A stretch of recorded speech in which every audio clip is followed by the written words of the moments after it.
నాతో ఎందుకు చెప్పలేదు? నాతో ఎందుకు చెప్పలేదు చెప్పు. నీకెవరు చెప్పారు?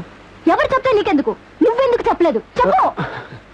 చెప్పడానికి ఏముంది, అందరం చచ్చిపోయేవాళ్ళమే. ఆ స్టేషన్ మాస్టర్ చచ్చిపోతాడు, ఆ పోటర్ చచ్చిపోతాడు, ఈ పిల్లవాడు చచ్చిపోతాడు, నేను చచ్చిపోతాను, అంతే. నువ్వేగా చెప్పావు. వాళ్ళు వేరే నువ్వు వేరే. ఎలా వేరే ఎలా? చైతి ప్లీజ్